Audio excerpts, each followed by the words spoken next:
Através dos séculos, existiram pessoas que deram os primeiros passos por novas estradas, armados com nada além da sua própria visão. A frase de Ayn Rand, escritora do livro A Revolta de Atlas, é uma homenagem aos pioneiros, aos empreendedores, às pessoas que vão deixar um legado de impacto na sociedade. Seja muito bem-vindo ao Board Titans, o programa que tem o privilégio de retratar a trajetória dessas pessoas.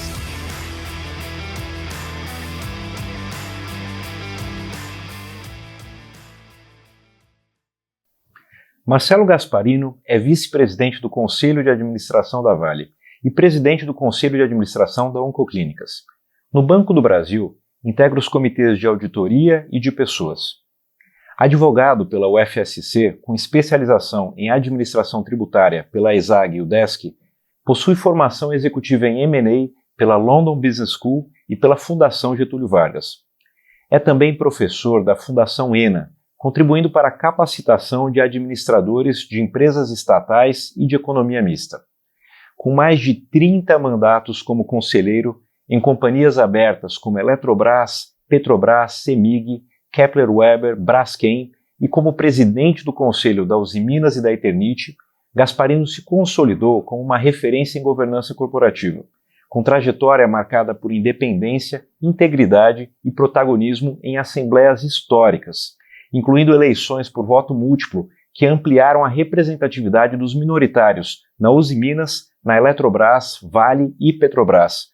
Marcelo, um enorme prazer ter você aqui com a gente hoje. Eduardo, muito obrigado pelo convite, a honra é minha.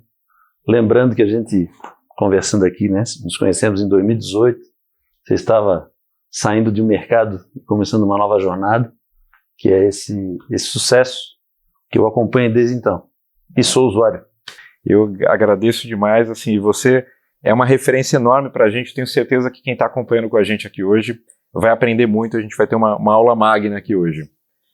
E para começar, Marcelo, eu acho que tem uma curiosidade, eu acho que de boa parte das pessoas de entender, uma pessoa que chega aonde você chegou, no topo das maiores organizações do país, eu acho que existe uma curiosidade de entender como é que foi a formação dessas pessoas. Então, se você puder compartilhar para a gente um pouquinho, como é que foi um pouco da tua infância, enfim, dos teus pais, dos valores, porque eu acho que tem um lado de querer entender, mas tem um lado que a gente, até como pai e mãe, fala, poxa, será que se eu conseguir educar da mesma forma ou trazer os mesmos valores e princípios, eu consigo apoiar? Então, seria muito bacana ouvir um pouquinho. Muito boa a sua pergunta. Sou natural de Florianópolis, nasci, cresci, estudei na Universidade Federal e também fico em Florianópolis. Sétimo filho de um economiário da Caixa Econômica que trilhou uma carreira muito bonita dentro da instituição. Chegou também dentro do Estado ao cargo mais alto que ele poderia chegar, que era gerente geral na época. Mas antes disso ele morou fora, foi para o Rio de Janeiro. Existia o SACE, que foi sucedido então pela FUNCEF, que existe hoje. E foi assim, a gente teve, graças a Deus, em casa tudo que nos poderia ser provido, melhores escolas, oportunidades para desenvolver capacidades e ter bons relacionamentos. São 7 filhos, cada um capturou alguma característica da mãe, é muito calma, do pai, que era uma pessoa ansiosa, uma pessoa realizadora. Ele se aposentou cedo e desde então empreendeu na área imobiliária. Florianópolis, uma ilha, sempre teve vocação para isso. E quando eu me formei, eu montei um escritório de advocacia com outros 4 colegas recém-formados da mesma turma, e na área tributária. Florianópolis é a capital de Santa Catarina, mas as empresas estão em outras regiões, né? Região Sul, a cidade mais conhecida é Criciúma, região do Vale é Blumenau, região Norte, Joinville, Jaraguá do Sul, Oeste, Chapecó. Então eu comecei minha carreira viajando. Então eu viajava toda semana, naquela época era de carro, eram 4 horas para ir de Florianópolis a Criciúma, hoje é 2. Pista não duplicada, muito acidente. A gente teve bastante sucesso no nosso escritório. conseguimos conquistar contas muito importantes. Em 1998, esse escritório ganhou uma licitação para Telesc, companhia de telecomunicações de Santa Catarina, que fazia parte do Sistema Telebrás, e o Sistema Telebrás foi privatizado. E naquela época a gente teve uma oportunidade bastante única de participar de uma questão tributária muito relevante que afetou o valor das companhias, que era o convênio 69 de CMS, incidência de CMS sobre habilitação. Então a gente teve a sorte de estar numa empresa de telecomunicações, serem estatais e elas não poderem contratar. E o escritório fez o parecer que foi utilizado em âmbito nacional para a produção do convênio 74. E dali para frente a gente começou a desenvolver um trabalho em telecom na antiga Brasil Telecom, na antiga Telecentro-Sul, que virou Brasil Telecom. Isso nos levou a ter relacionamento com todas as grandes empresas de telecomunicações do Brasil, que são conhecidas hoje. Hoje 3 grandes, eram 4 até pouco tempo. E esse escritório que eu fundei e toquei até 2006, em 2007, tive a oportunidade de ser convidado para ser diretor jurídico institucional da Celesc, uma estatal de distribuição de energia, e muito irrequieto, já atuando para empresas de grande porte. Atendia a maior mineradora de minério de ferro do mundo, a maior siderúrgica do país, a maior empresa de cobre na época do país, a maior empresa de distribuição de petróleo, de combustíveis do país. Eu não vou citar nomes, eu citei o primeiro, mas eu vou parar de citar nomes, né? Então, era um escritório que já atuava bastante para a companhia de capital aberto, e eu levei então uma visão completamente diferente do que existia dentro da Celesc como estatal. Era um jurídico que não tinha software para controle de processos, você sabe bem o que é isso, e que cuidava de 16 regionais, tinha 90 advogados, sob minha responsabilidade. Então eu fiz realmente uma transformação lá dentro, e tive a sorte, né, as pessoas dizendo: como é que você chegou lá? Eu acho que disciplina e perseverança, muito, veio de berço, educação, ética, caráter. Se eu posso dizer algumas coisas que eu tenho orgulho, né, num país que a gente tem muitos desafios em relação a esses predicados. E eu conheci um investidor chamado Lírio Parisotto, isso faz parte da minha história, né, nesse meio que a gente vive. E esse investidor, quando acabou meu mandato, ele me convidou a vir a São Paulo para eu trabalhar com ele. Eu nunca tive CLT, nunca tive uma carteira de trabalho. Uhum. E não só o escritório eu também montei uma empresa que cuida de negócios imobiliários. E eu disse: olha, não tenho interesse em ser empregado, mas eu tenho uma ideia, que seria montar a governança corporativa não do fundo de investimentos que ele tinha, mas das companhias que ele investia, para poder ter mais representatividade. Então eu te contava, né? Uhum.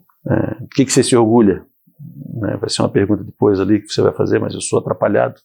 Eu já vou, né? O Lírio, ele se elegia na Celesc e na Eternit, e elegia mais 2 conselheiros na Eletropaulo. Isso até 2011. A partir de 2012 ele passou a eleger 14 conselheiros, né? Das 14 companhias que ele investia, ele conseguiu eleger conselheiros em 8, seja de administração, seja fiscal, uhum, né? E dali para frente a representatividade do fundo dele e dos fundos dos conhecidos dele, das pessoas do mercado que ele conhecia, começou a aumentar, uhum, por causa de um movimento organizado de participação em assembleias que você tão bem domina hoje, né, com tecnologia. Naquela época não tinha tecnologia, era barriga no balcão, né, uhum, e para entrar na assembleia de vez em quando tinha que pular catraca. Mas foi assim que começou.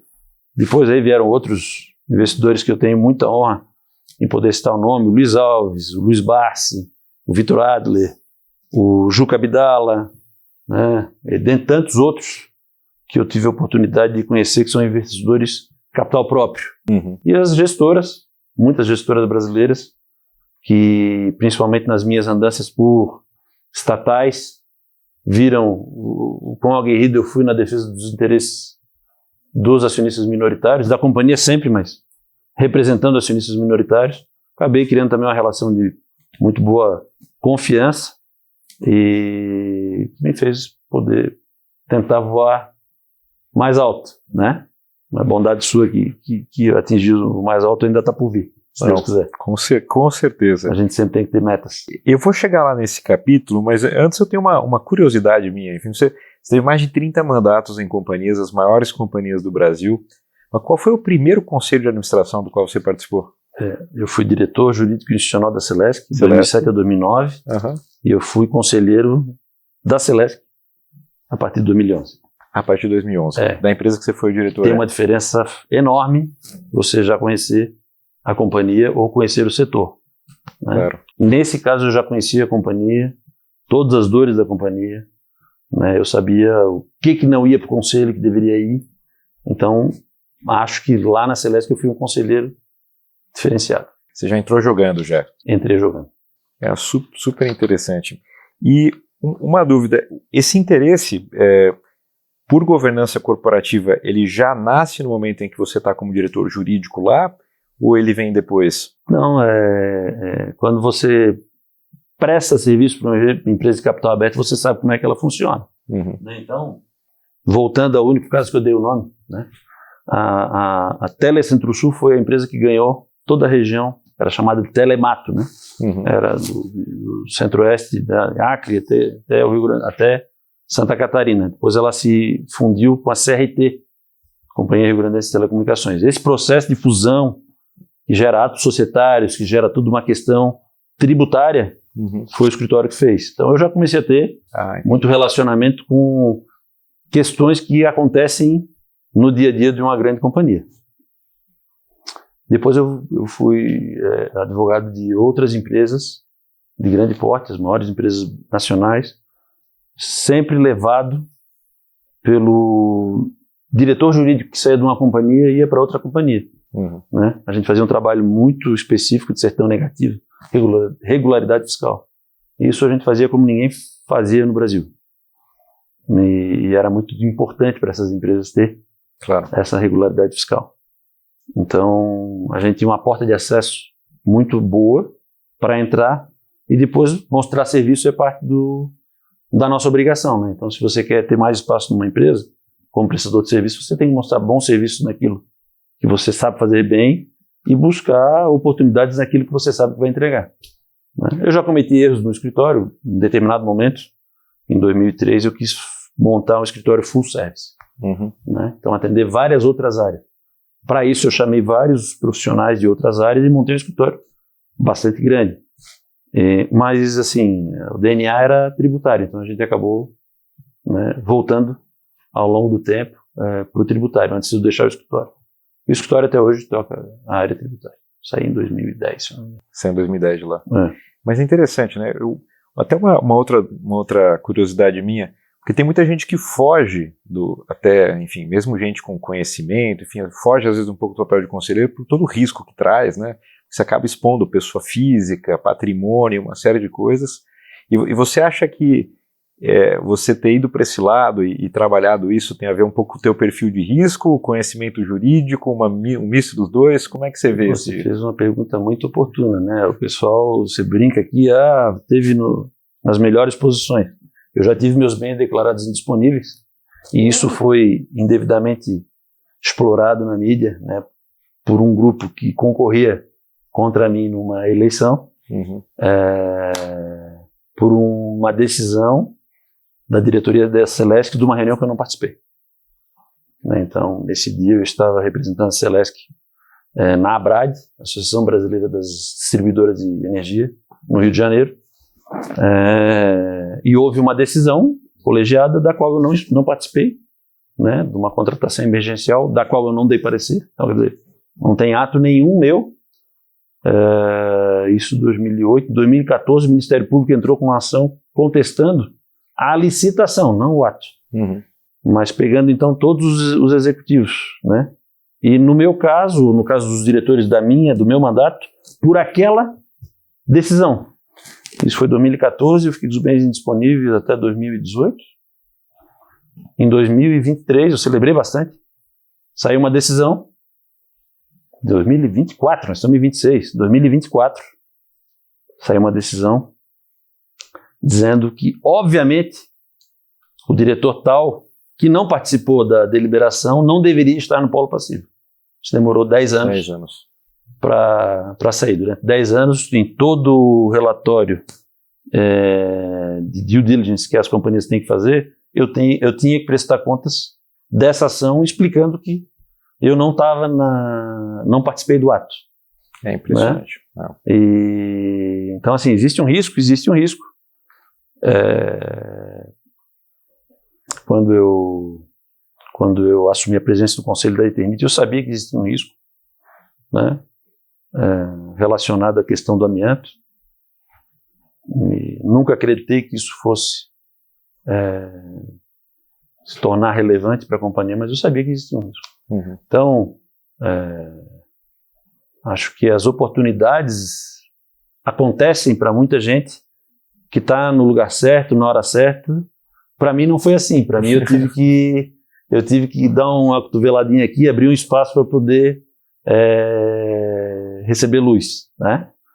Não foi assim. Não tive a oportunidade de ser chamado para um conselho simples no início da minha carreira. Sempre foram conselhos um pouco mais trabalhosos. Não, muito bom. E deixa eu relacionar o que você acabou de comentar, enfim, que a gente foi para o final da história, eu queria voltar um pouquinho, que esse trabalho que você fez junto com o Lírio, de você conseguir aumentar, com ele e com outros investidores também, a representação dos minoritários em conselhos de administração de companhias listadas, né? Teve uma série de casos que foram emblemáticos, eu diria, não vou dizer nem só na sua carreira, mas no Brasil. E foram casos que você liderou. E um deles foi a eleição do presidente do Conselho da Usiminas, né, vindo dos minoritários, representante dos minoritários, né? Conta pra gente um pouquinho. Tem uma série de particularidades na legislação, né? E nos estatutos sociais das companhias. E naquela época, Usiminas era uma empresa com controle compartilhado. 2 grandes grupos siderúrgicos globais compartilhavam o controle daquela companhia. E no acordo de acionistas deles, existia uma regra de que, se não houvesse consenso entre os dois, o voto daqueles 2 acionistas em assembleia deveria ser contrário à matéria. Em determinado momento, em 2014, eles entraram num litígio, os 2 acionistas. E eles deixaram de ter concordância em praticamente todas as matérias. Desde setembro de 2014 até 2018, eles lutaram batalhas dentro do Conselho de Administração da Usiminas. Ora, um conselheiro, um grupo levava, ora outro grupo levava. Teve uma vez que nenhum dos 2 grupos levou. Por quê? Porque o estatuto da Usiminas determina que o presidente do Conselho de Administração vai ser eleito em assembleia. Então, se você não tem candidato do controlador, porque ele não indica um candidato, e você tem um candidato de um outro acionista, se esse outro candidato receber todos os votos do controlador, que foi meu caso, contrários, e alguns votos dos minoritários favoráveis, ele vai ser eleito. Entendi. Porque não existe voto, não existe cômputo de voto contrário, não existe voto negativo computável em eleição, seja eleição majoritária política, que a gente conhece, seja na eleição que acontece em conselho de administração ou conselho fiscal de companhia aberta. Então teve uma assembleia que eu recebi 380 milhões de votos contrários, que foram os 2 acionistas controladores, por força do acordo de acionistas. Como eles não tiveram consenso, eles tinham que votar contrariamente ao item, e 25 milhões de votos favoráveis. Mas a história não é tão ruim assim. Tá? Eu tive uma disputa, eu disputei e fiquei em primeiro lugar. Eu tive um candidato que concorreu contra mim e ficou em segundo lugar, que ele recebeu 18 milhões de votos. Tá? Então, não vamos dizer que eu concorri sozinho e ganhei. Eu tive um oponente. Tá? Foi uma disputa. Foi uma disputa. Mas foi assim que acho que é único na história do Brasil, nunca identifiquei paradigma, né? E como a gente tem particularidades da representação minoritária na legislação brasileira, talvez seja o único caso que tenha acontecido no mundo. Porque no Brasil eu tenho certeza que foi. E eu confesso que eu também desconheço outro caso como esse. Então era eu no conselho, né? Um outro minoritário e 8 eleitos pelos controladores. Mas a gente teve uma relação bem construtiva e enfrentamos muitos desafios. Se tu quiseres, eu já entro nos desafios. Se tu me perguntasse rapidamente, eu já entro nos desafios. E a gente trabalhou em conjunto até o fim do meu mandato como presidente do conselho. Cara, muito interessante. Eu já quero voltar nos desafios, mas antes eu queria... Porque esse foi um caso meio que primeiro e único, mas tem outros primeiros casos que você foi protagonista que foram extremamente interessantes. E um deles, eu acho que é a eleição de um representante minoritário por voto múltiplo na Eletrobras. Né? Esse é um outro caso que eu também... Eu acho que deve ter sido o primeiro, não foi? Na Uzi Minas, na Bradespar, primeira vez que elegeu conselheiro por preferencialista, foi através de um movimento que a gente fez. Você perguntou agora da Eletrobras? Da Eletrobras. Voto múltiplo. No caso da Eletrobras, eu fiz várias artes. A gente elegeu em 2013, nós elegemos 2 conselheiros de administração, usando acumulação de ON e PN para formar quórum na PN. Depois isso foi regulamentado na CVM, dizendo que não era previsto na lei, mas a gente conseguiu eleger 2 conselheiros em 2013 na Eletrobras, aumentamos a representatividade dos minoritários. E eu quero aqui fazer um paralelo, Eduardo, porque você já me conhece, né, tem 8 anos, e tem muita gente que já me conhece há mais tempo, tá? Não se pode caracterizar, não se pode vulgarizar a questão de representação minoritária como uma representação ativista necessariamente. A representação de todos os acionistas numa companhia é um direito, claro, que está previsto na lei. O que houve e que ainda há, você fazendo a Assembleia, você sabe, é um alto absenteísmo de presença de acionistas em Assembleia. Então, o que aconteceu, e não fui eu que plantei a primeira semente foi plantada pela AMEC, Associação dos Investidores do Mercado de Capitais, de levar a representação organizada de acionistas não controladores para as assembleias com o objetivo de ocupar os assentos que a lei lhes garante. Tá? Então, eu não fui o primeiro, mas eu acredito que eu participei dos cases mais emblemáticos dos últimos 15 anos. Nesse caso da Eletrobras, nunca tinha se pedido voto múltiplo na Eletrobras. Nós elegemos um pela PN, um pela ON separado e um terceiro pelo voto múltiplo. Tá? Então nós conseguimos, primeiro na Eletrobras era só um, depois, a partir de 2013, conseguimos eleger 2, em 2016 elegemos 3. Por quê? Porque nunca ninguém tinha pedido voto múltiplo na Eletrobras, e as pessoas não tinham consciência de que a eleição em separado não precisa de quórum. Ela está definida na lei. Quando é estatal, a eleição em separado, uma ação elege um conselheiro nas ações ordinárias. E o que a gente fez foi usar o mínimo na eleição em separado e separar tudo, deixar tudo de ação disponível para votar na eleição pelo voto múltiplo. E isso se repetiu em 2020. Isso se repetiu em 2020 na Petrobras, quando a Petrobras sempre elegeu PN e ON em separado. Nós lançamos o primeiro candidato, que foi o Leonardo Antonelli, pelo voto múltiplo, e ele foi eleito em 2020. E aí, fazendo as contas, assim, eu comecei a chegar à conclusão que a gente tinha capacidade de eleger mais de um. Né?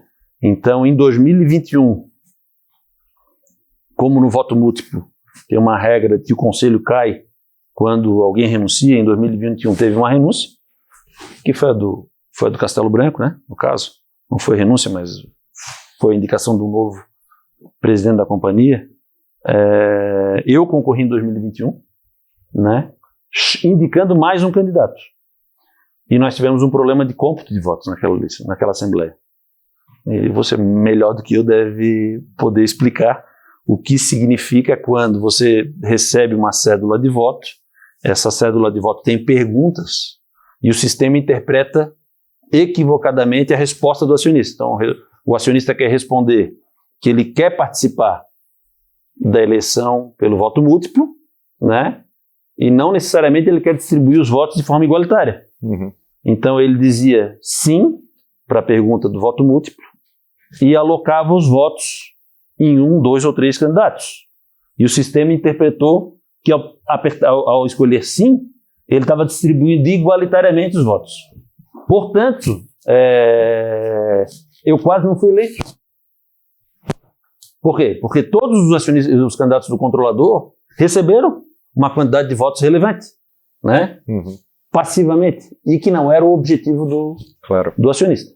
Teve uma questão que eu fiquei até bastante chateado.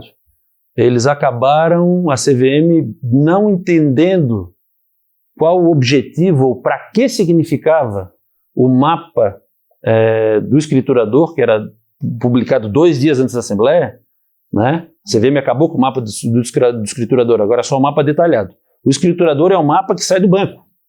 O detalhado é um mapa que sai do sistema, claro, do teu sistema. Tá? Pelo menos são 2 fontes diferentes que tu podes até confrontar um com o outro para saber se bate. Uhum. Deveria bater, né? Porque o detalhado, na época, até 2024, ele era o do escriturador mais os votos encaminhados direto à companhia. Exato. Certo? Hoje não, hoje só tem o detalhado. Então eu já não tenho mais como saber, né, o que a companhia interpretou. Tá? Mas, quando foi publicado em 2021 o mapa do escriturador e que eu vi que eu não recebi aqueles votos dos acionistas que disseram que votaram em mim, antes da Assembleia, eu postei no LinkedIn que eu renunciaria se fosse eleito. Porque eu estava me identificando um erro no cômputo dos votos. Né? Eu tinha certeza que eu estava recebendo menos votos do que eu tinha recebido. Uhum. E assim foi feito, né? Houve o resultado, eu acabei conseguindo ser eleito, não conseguimos eleger em 2021 um quarto conselheiro pelos minoritários na Petrobras, mas eu renunciei, aí teve uma nova eleição em agosto, eu fui eleito novamente. Aí sim, com aquela mesma matemática que eu já tinha feito em 2020 para o Leonardo. Eu fui eleito com voto suficiente para eleger 3. Entendi. Obviamente, no cenário ideal, se os votos viessem distribuídos nos 3 candidatos de minoritário, claro, igualmente. Se isso acontecesse, a gente elegeria 3 pelo voto múltiplo, não 2. Bom, em 2022, já regularizada essa situação, eu saí candidato com o Juca Abdala e nós fomos eleitos.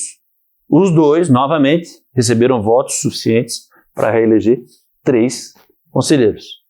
Essa situação se repetiu em 2024. Os 2 receberam votos para eleger 3 conselheiros. Né? E agora, em 2026, a gente vai ver como é que a vida é. Né? Tem eleição novamente. Né? Em breve. E, no mínimo, 2 conselheiros indicados pelos minoritários serão eleitos. Né? Então, essa eu acho que é uma parte legal, né? Legado. Participar de um trabalho que resultou no aumento da representatividade dos acionistas minoritários em conselho de administração. Por que isso é importante? Porque é bonito? Não. Porque o conselho de administração ele tem os papéis fundamentais da estratégia da companhia. E numa companhia grande, na maior companhia aberta brasileira como é a Petrobras, por exemplo, existem 5 comitês. Esses comitês têm que ser povoados. Certo? Se você elege apenas 2 conselheiros eleitos por minoritários, em 5 comitês, tem uma grande probabilidade de você participar de 1 ou no máximo 2, mas não ter essa representatividade nos demais. Claro. Tanto quando você tem 4 conselheiros minoritários para 5 comitês, provavelmente você vai ter pelo menos 1 conselheiro de minoritário em comitê. E grande parte do que você consegue discutir profundamente acontece em comitê. Porque uma pauta de reunião de conselho de administração de uma Petrobras, de uma Vale, de uma Eletrobras, de uma CEMIG, de uma companhia de grande porte, ela toma praticamente o dia inteiro. Por quê? Porque apesar de você receber e analisar o material, você precisa ouvir, para ter o benefício da dúvida, a apresentação de quem produziu aquele material. Né? Você precisa ter o direito a esclarecer dúvidas. Né? Por isso existe a reunião colegiada. E por isso que a reunião presencial, perdoem-me os donos da tecnologia, ela é bem diferente da reunião virtual. Claro que uma companhia não tem que fazer só reunião presencial, claro que a reunião virtual hoje ela facilita demais a tomada de decisão, muitas delas de assuntos que a gente já tem conhecimento prévio, tá? Mas nada se compara ao olho no olho, né? Para poder tomar uma decisão refletida, né? E fundamentada. Não, eu acho que faz todo sentido. A gente, ano passado, investiu em equipamentos que transcrevem as reuniões presenciais também, tá? Então e eu pessoalmente também sou bastante favorável, eu acho que faz bastante sentido e a gente viu um movimento grande de clientes. Mas voltando ao tópico, um negócio que eu acho muito interessante, como você comentou, a gente também começou a atender muita empresa em assembleias. E a América Latina é uma região muito diferente dos Estados Unidos, e aqui 95% das companhias são de controle familiar. Né? As maiores companhias não, mas eu diria que a maior parte da economia, assim, disparado, são de controle familiar.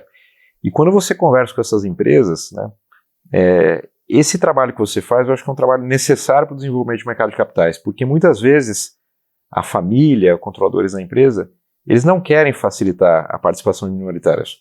Então, eles querem falar com essas pessoas o tempo todo enquanto eles estão captando dinheiro. Não, dinheiro eles querem, né? Mas a opinião, eles evitam. Né? Então, é uma situação que assim, precisa evoluir muito ainda para que o nosso mercado de capitais chegue... Você está fazendo eu relembrar situações assim inadmissíveis que eu passei. De companhias famosas, né? Queridinhas do mercado. Né, de que eu fui participar de uma assembleia e a pessoa, não, pô, esse povo aí é muito baderneiro. Assim, eu nem candidato era, mas eu estava representando um acionista que pela primeira vez naquela companhia, né, que pela primeira vez aquela companhia estava recebendo uma indicação de um acionista para compor o conselho de administração. Mas eu também queria voltar e a gente comete pecados pequenos ou grandes, a gente sempre comete pecados. Ninguém é imune a isso. Quando você falou da questão da história, eu pulei uma etapa fundamental da minha vida. Né? Porque você falou como é que é a sua vida, né? Meus pais, meu pai faleceu com 91 anos, casado com a minha mãe, e minha mãe tem 93 anos, é viva. Eu conheci a minha esposa conheci ela de criança, mas começamos a namorar, eu tinha 20 anos, nós estamos juntos, eu tenho 55 anos, então a gente está juntos, comemoramos casamento esse mês, a gente está juntos há 35 anos.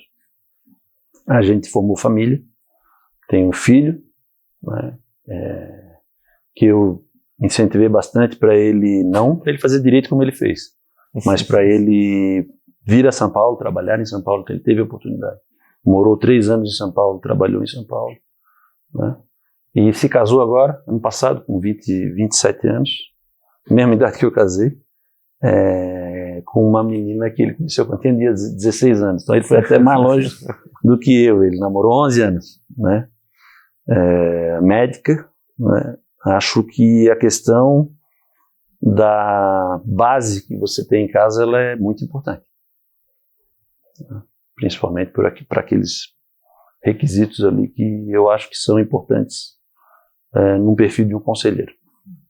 E voltando a esse tema que você falou, como catarinense, e não é diferente em nenhum lugar, né? A gente é um pouco bairrista, então eu tenho muito orgulho das grandes empresas familiares que nasceram em Santa Catarina e que conquistaram o mundo, né?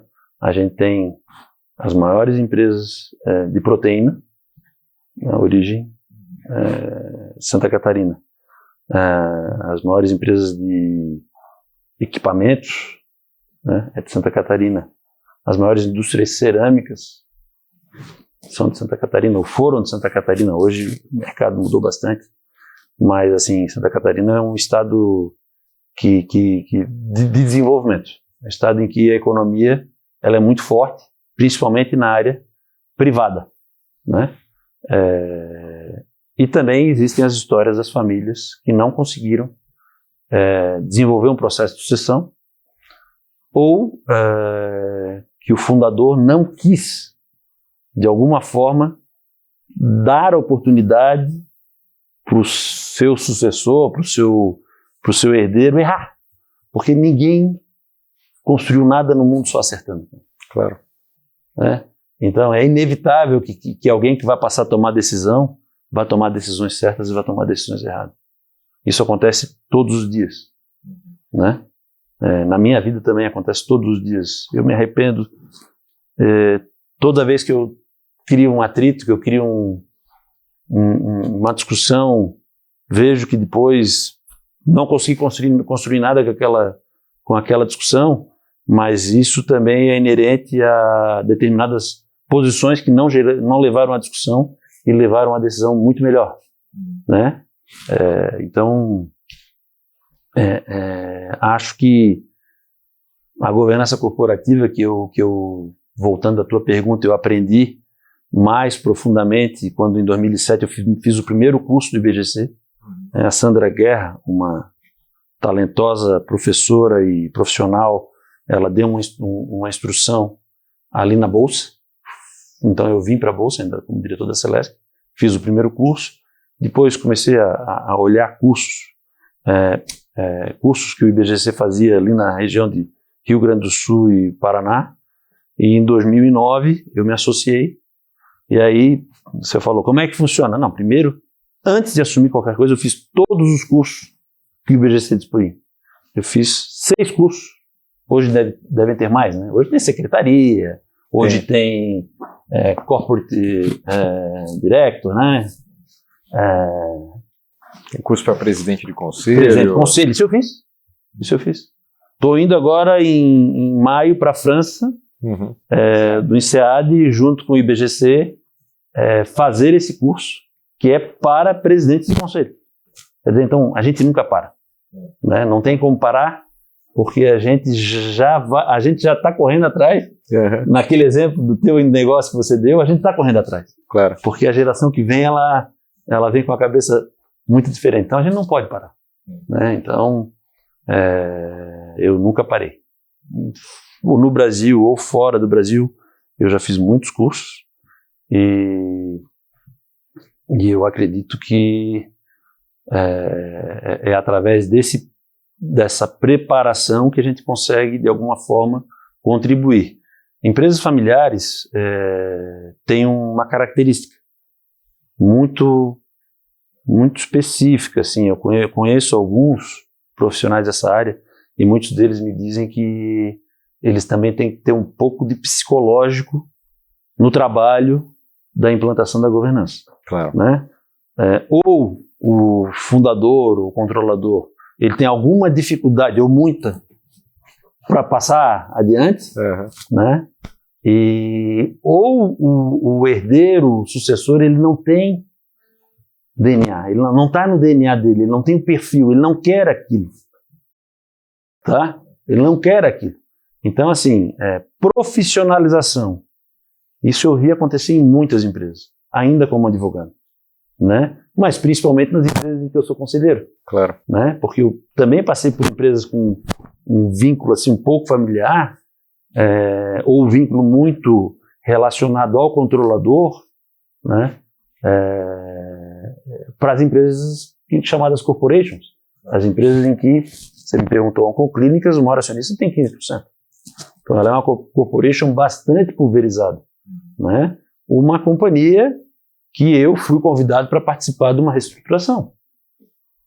Então, ser lembrado, olha, né, você tem um perfil, você já mostrou, você já provou aí no mercado que você tem um perfil de resistência, pelo menos, né, que você sabe, você tem estômago para administrar questões mais estressantes, né, a gente aqui quer fazer uma reestruturação. Né? E eu também vou pegar um paralelozinho. Eu ouço muito de muitos conselheiros estrangeiros que eu convivo de que lá fora é diferente, que a nossa governança ela não é a melhor, ela não é o melhor exemplo, porque nós fazemos muitas reuniões. Se a Vale fizesse muitas reuniões presenciais, no campo, talvez alguém tivesse olhado alguma coisa que aconteceu e dito, pô, será que não tem um risco desse restaurante estar aqui embaixo? Né? Alguém que não é do negócio. Uma outra coisa que eu ouvi, gostaria que tu fosse trabalhar conosco porque tu não és do nosso negócio. Talvez tu enxergues alguma coisa diferente que a gente enxerga, que a gente está nesse dia aqui, nesse dia a dia. Então, não necessariamente você ser um especialista vai fazer que você seja um conselheiro melhor. Mas eu acho que é importante ser um generalista.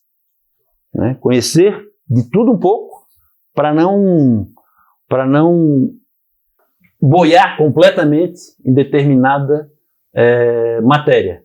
Eu te digo assim, francamente, repito isso, a única coisa que eu boiei completamente 3 ou 4 ou 5 vezes que eu fui deparado foi Angra 3, né? A usina nuclear, na época de Eletrobras. Eu sempre achei que ali tinha algo que não estava certo, né? Mas se eu brinco, nas aulas que eu dou na Fundação Renal, eu dou o modelo, dou o exemplo, e digo, vocês tentam me traduzir o que é isso aqui.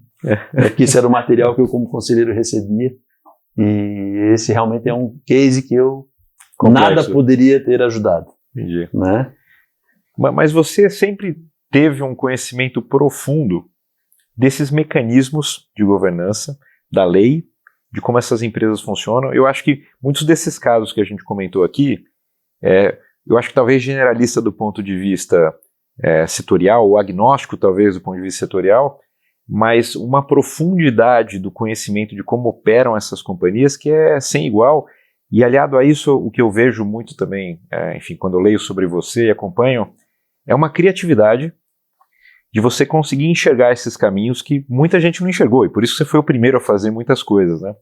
E tem um último caso que eu queria ouvir um pouco mais de você, que também é uma curiosidade minha, que é a questão do voto negativo lá na Vale, e a lista alternativa que vocês conseguiram trazer, né, com 4 candidatos, que também foi uma inovação nesse sentido na Vale, né? O Eduardo, você fez várias boas colocações e elas me fazem refletir sobre algo que também que é inerente ao ser humano, é o espaço. Né? O ser humano quer ocupar espaço e muitas vezes ele não se contenta somente com o seu espaço. Então, eu fiz grandes amigos ao longo da minha jornada e eu perdi amigos na minha jornada que foram, inclusive, fonte de inspiração para mim, foram em quem eu me baseei por ter praticado exatamente aquilo que eu dizia, que eu achava que era o correto, né? E de forma muito transparente, compartilhando com esses meus amigos o que eu achava e o que ia acontecer. Voltando para esses casos que você citou especificamente, a Vale passou por vários processos de transformação. Após a tragédia de Mariana, em 2015, a Vale ficou muito vulnerável, né? E o grupo de controle, o grupo de controle, acertadamente identificou que uma transição da empresa com controlador para uma empresa corporation, onde não existiria nenhum controlador sozinho, ainda que eles sejam acionistas de referência, era importante para a empresa se recuperar. Então, em 2017, quase 2 anos após o acidente, ela virou novo mercado. Ela foi do nível 1, onde ela tinha o NPN, e ela converteu o PN em ON. E ela foi para o novo mercado. Passou a ter apenas uma classe de ações. Nesse primeiro movimento, houve um questionamento por parte dos acionistas minoritários, porque a ordem de conversão ela não teve um benefício para os preferencialistas. Pelo contrário, o controlador recebeu um benefício. Então, teve alguma resistência do mercado, principalmente dos preferencialistas, em converterem as suas ações PN em ON, porque Alguns ordinaristas foram beneficiados com a operação. Mas isso faz parte da regra do jogo. O importante é dizer, faz parte da regra do jogo.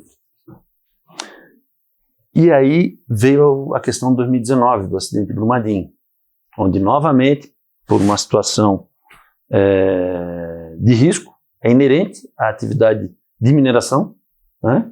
A tecnologia mudou, mas até então barragem a montante era a barragem, era a infraestrutura utilizada no mundo todo, né?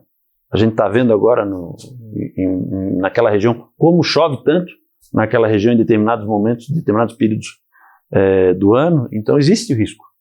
Né? Infelizmente ocorreu novamente uma tragédia, da qual a empresa vem trabalhando desde então. Você falou pós Brumadinho, eu fui para o conselho de administração, num primeiro momento junto com uma colega minha, suplente, que eu indiquei para ser titular, e fui suplente dela, porque eu estava overboard. Então, naquela época, apesar de ter sido convidado por um acionista estrangeiro para concorrer, a gente não vai, a gente concorre, pode entrar ou pode não entrar. Eu estava overboard e eu estava com um compromisso muito grande na Eternit e na Kepler, duas empresas em processo de turnaround, que a gente trocou o CEO, a gente trocou alguns membros, algumas peças-chave da diretoria, né? Trouxe novos conselheiros. Isso aconteceu nas duas empresas. Então a história Kepler e a história Eternit, em que pese não sejam grandes companhias, elas fazem parte de um momento que eu tenho muito orgulho da minha carreira. As duas empresas vão muito bem hoje. E aí, em 2020, eu vou para a posição de titular e vou tentando contribuir dentro do que é possível, né? Naquela condição, 13 conselheiros, 11 indicados pela companhia, um empregado e um minoritário.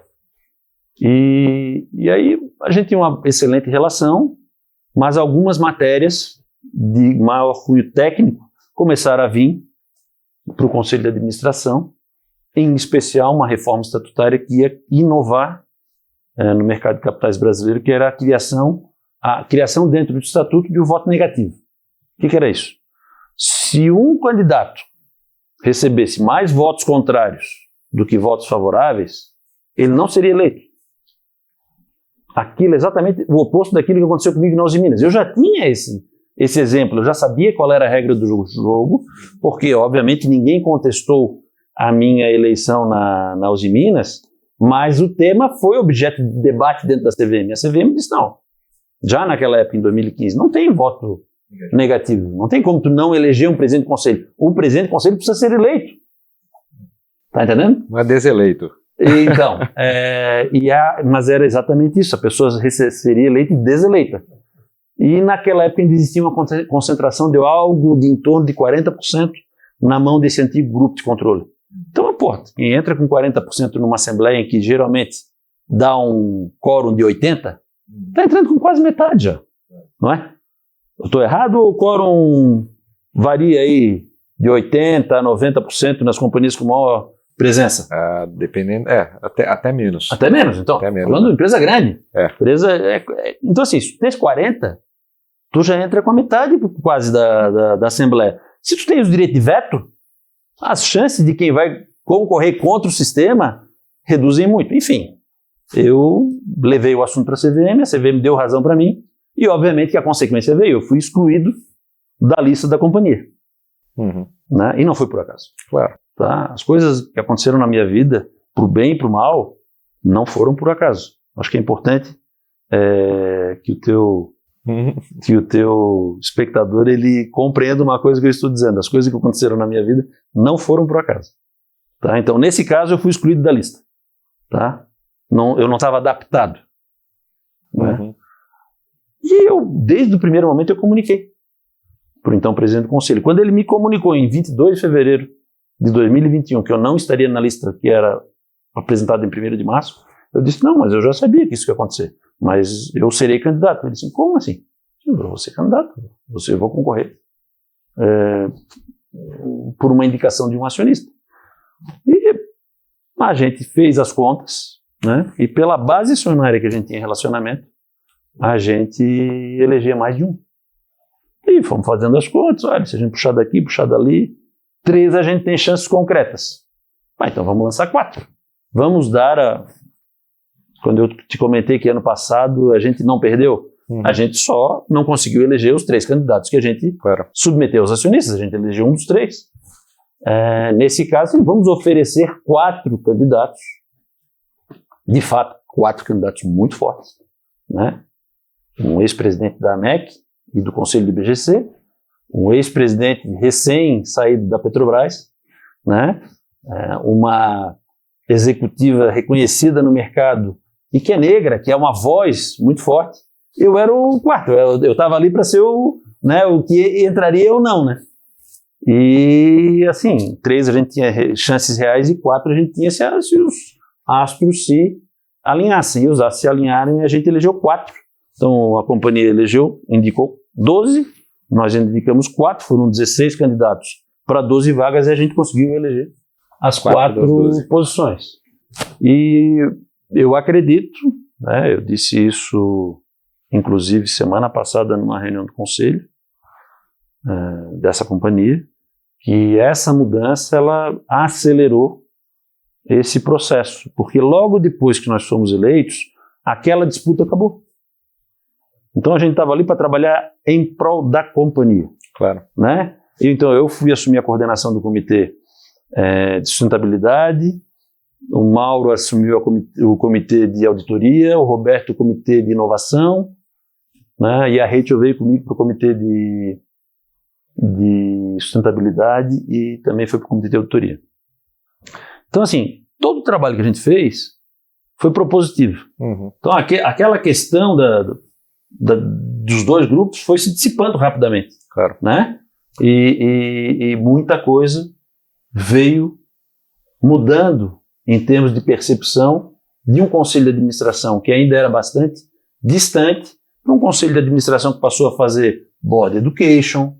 Então a gente passou aí para as operações, fomos para o Canadá, né? Fomos foi no ano anterior, para a África, e no meu ano a gente vendeu Moçambique. Depois para a China, né? Ano passado eu fui para o Japão, eu fui para os Estados Unidos e fui para Londres. E fomos para os Emirados Árabes, para Oman, onde a gente tem uma operação. Então hoje, os conselheiros de administração da Vale têm noção do negócio da companhia. Tá? E assim como eu estava lhe dando o exemplo da área de tecnologia da informação e inteligência artificial, há 3 anos atrás, quando eu vinha com o meu questionário, né, que dizia qual o seu conhecimento básico, intermediário ou avançado, né? Eu sempre respondi básico, que era o pior, né? Não tinha 0. Então, assim, nessa área realmente eu tinha conhecimento limitado. A partir do momento em que eu entrei no Comitê de Auditoria do Banco do Brasil, que se reúne com o Comitê de Riscos mensalmente, e o Comitê de Riscos que monitora o risco cibernético do banco, que é a área mais atacada do mercado. Os bancos é mais de 1 milhão de tentativas de invasão do sistema, né? Por dia. É o tempo todo, né? Claro. Quando o Pix cai, vocês podem ter certeza que alguma coisa aconteceu. Não é por acaso, caiu o sistema. O sistema não cai. Né? A redundância faz com que o sistema não caia. É porque você tem que impedir que alguma coisa que está acontecendo se materialize. Tá? Então, assim, 2 anos batendo naquela tecla, vendo a evolução, participando de reuniões com o Comitê de Tecnologia e Inovação. Você vai aprendendo alguma coisa. Então, hoje eu respondo intermediário. Aí o cara diz assim, mas o que tu conhece, cara? Olha, eu já passei por Vale, por Eletrobras, por Petrobras, por CEMIG, por Uzi Minas, por Kepler, né? Aquelas falam. Assim, aí eu achava que era básico, porque eu sabia que os sistemas que tocavam a atividade administrativa da companhia, administrativa, comercial, financeiro, mas a questão do negócio, do core business ser atacado, né, como dominaram, né, um pipeline de transporte de óleo e gás nos Estados Unidos, a companhia teve que comprar, teve que pagar em criptomoeda para ter de volta o controle do sistema, né? Hoje eu sei o que é isso. Claro. Né? E a curiosidade também, Eduardo. Curiosidade.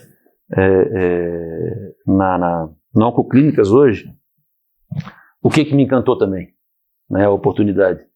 Conhecer uma área que é uma demanda cada vez maior para nós que estamos ficando velhos, né? Quando a gente é mais novo, a gente não tem tantos problemas. Com a idade a gente vai começando a ter mais ou menos problemas. Mas o sistema de saúde nacional, claro, né? Como é que ele funciona? E como é que uma empresa especializada numa questão hoje cada vez mais complexa, que é o câncer, né? Que pela alimentação, por uma série de fatores que o mundo está se transformando, tem aumentado a incidência, ela consegue operar em metade do Brasil, né? Com a operação própria, e fazer com que isso se comunique através de vários sistemas e que você tenha, como você bem comentou comigo, o menor número de glosas possível. Claro. Né? Porque é o sistema que tem que se conversar com o sistema do plano de saúde, né? Receber toda aquela gama de informações uma vez por mês e processar aquilo e gerar o nosso fluxo de caixa. Então hoje, um pouquinho mais, eu passei também a aprender sobre quantos sistemas precisam se conversar, se comunicar para poder gerar a receita da Oncoclínicas. Eu quero voltar nesse capítulo, que é um capítulo que eu acho que tem uma série de turnarounds aí que você liderou, participou, mas eu tenho uma última coisa antes da gente terminar o capítulo de estatais, que a gente até estava conversando um pouquinho antes aqui da entrevista, mas que é uma frase que ficou muito forte, que você sai em todos os jornais, revistas, mas que você trouxe essa frase para cá e você falou que não faz sentido existir estatal de capital aberto. No mundo nada se cria, tudo se copia. Né? Não é uma frase minha, obviamente, apenas quem passou isso, publicou, não foi justo com a fonte. A fonte é do Australian Institute of Company Directors, né? O IBGC australiano, que eu participei da jornada técnica do IBGC em 2013, então nós fomos, acho que em torno de 40 pessoas para a Austrália e passamos uma semana lá, cursos e visitas, treinamentos, enfim. E quando eu me apresentava, na época eu era conselheiro da Eletrobras estatal e da Celesc estatal. Então assim, eu me apresentava, dizia aqui onde é que eu estava, tinha mais uma pessoa que também estava numa estatal. E aí o cara olhou para mim assim, mas estatal, de capital aberto? Por quê? Eu assim, não estou entendendo a sua pergunta. Aqui na Austrália não existe estatal de capital aberto. Por que a estatal é de capital aberto? Eu assim, olha, ela desenvolve um negócio, né, que o Estado brasileiro entende que é essencial.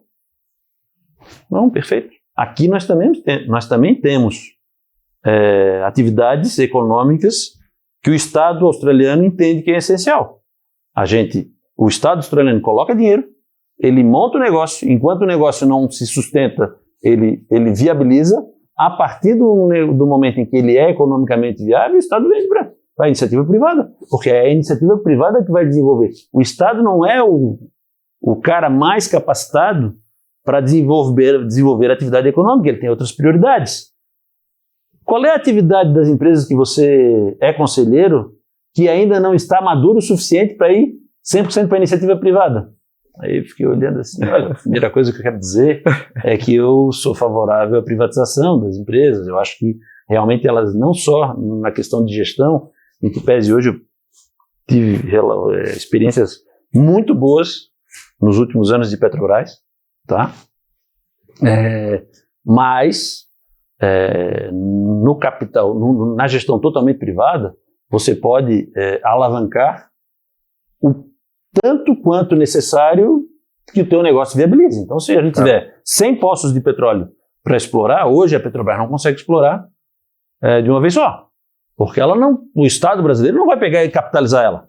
Nós não temos esse dinheiro no Tesouro Nacional para capitalizar num volume tão grande, né? Mas já a iniciativa privada tem. Ela pode chamar capital dos acionistas. Os acionistas estão aí para isso, para apoiar crescimento. E aí primeiro eu expliquei isso, né? E depois eu disse, de fato, transmissão, geração e distribuição de energia não são atividades hoje que são segredo para ninguém. Elas são praticamente uma commodity de serviços, né? Todo mundo sabe fazer. Obviamente que uns fazem melhor, outros não tanto. Mas é uma atividade que a iniciativa privada pode desenvolver sem problema algum, né? Já a questão da energia nuclear é considerada por Constituição de segurança nacional. Essa é a razão de que a Eletronuclear hoje é uma empresa controlada por uma estatal. Ela era pela Eletrobras e ela continua sendo pela Brasil, né? Brasil, alguma coisa. Aquela estatal que foi criada quando a Eletrobras foi privatizada. Claro. Tá? Mas é uma atividade muito, muito específica, né? Nuclear. Que em outros países é até desenvolvida, explorada pela iniciativa privada. Mas no Brasil está na Constituição. Não, perfeito. Perfeito. Agora eu quero voltar para o capítulo que você chegou a mencionar, que foram alguns casos muito importantes de turnaround mesmo, que você ou liderou ou participou através de conselho.